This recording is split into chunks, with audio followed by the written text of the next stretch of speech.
ಇನ್ನು ಈ ತೂಕ ಹೆಚ್ಚು ಮಾಡ್ಕೊಳ್ಳುವಂಥದ್ದು. ತುಂಬಾ ಜನ ಇವಾಗ ದಪ್ಪ ಆಗ್ಬೇಕು ಅಂತ ಎಷ್ಟ ಪ್ರಯತ್ನ ಪಟ್ರು ದಪ್ಪ ಆಗ್ತಾ ಇರೋದಿಲ್ಲ. ಅಂತವ್ರಿಗೆ ಏನ್ ಮನೆ ಮದ್ದುಗಳನ್ನ ಹೇಳ್ತೀರಿ? ತೂಕ ಹೆಚ್ಚಿಗೆ ಮಾಡ್ಲಿಕ್ಕೆ ಸಿಹಿ ಪದಾರ್ಥಗಳನ್ನ ಹೆಚ್ಚಾಗಿ ಸೇವನೆ ಮಾಡೋದ್ರಿಂದ ತೂಕ ತನ್ನಿಂತಾನೆ ಹೆಚ್ಚಾಗುತ್ತೆ. ಬೆಳಗ್ಗೆ ಎದ್ದು ಸಜ್ಜಕ ಕುಡಿಯೋದು. ಸಜ್ಜಕ ಅಂದ್ರೆ ಗೋಧಿಯನ್ನ, ಜವೆ ಗೋಧಿಯನ್ನ ಹಾಕಿಸಿ ನುಚ್ಚು ಮಾಡಿ ಇಟ್ಕೊಳ್ಬೇಕು. ಅದನ್ನ ಚೆನ್ನಾಗಿ ಕುದಿಸಿ ಆ ಸಜ್ಜಕದಲ್ಲಿ ಕುದ್ದ ಮೇಲೆ ಅದಕ್ಕೆ ಬೆಲ್ಲ ಹಾಕಿ ಸಜ್ಜಕ ಮಾಡ್ತಾರೆ. ಪಾಯಸ ಅಂತ ದಕ್ಷಿಣ ಕರ್ನಾಟಕದಲ್ಲಿ ಕರೀತಾರೆ, ನಮ್ಮ ಉತ್ತರ ಕರ್ನಾಟಕದಲ್ಲಿ ಸಜ್ಜಕ ಅಂತ ಕರೀತಾರೆ. ಅದರಲ್ಲಿ ಕುದ್ದ ಮೇಲೆ ಒಂದು 3-4 ಚಮಚ ತುಪ್ಪ, ಡ್ರೈ ಫ್ರೂಟ್ಸ್ ಅನ್ನ, ವಾಲ್ನಟ್ಟು, ಬಾದಾಮಿ, ಆಮೇಲೆ ಗೋಡಂಬಿ, ಆಮೇಲೆ ಖರ್ಜೂರ, ಇವನ್ನೆಲ್ಲ ಏನಂತ ಹೇಳಿದ್ರೆ ಖರ್ಜೂರ ಮತ್ತು ಅಂಜೀರ ಸಣ್ಣ ಸಣ್ಣ ಪೀಸ್ ಹೆಚ್ಚಿಟ್ಕೊಳ್ಬೇಕು. ಇವೆಲ್ಲ ಪುಡಿ ಮಾಡ್ಲಿಕ್ಕೆ ಬರೋವನ್ನ ಪುಡಿ ಮಾಡಿ ಇಟ್ಕೋಬೇಕು.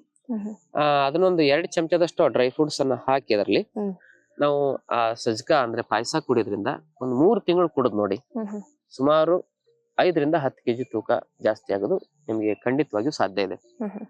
ಇದನ್ನ ಮಾಡಿದ್ರು ಆಗಿಲ್ಲ ಅಂದ್ರೆ ಶರೀರದಲ್ಲಿ ತುಂಬಾ ಸಮಸ್ಯೆಗಳಿರ್ತವೆ, ಏನೋ ವ್ಯತ್ಯಾಸ ಆಗಿರುತ್ತೆ.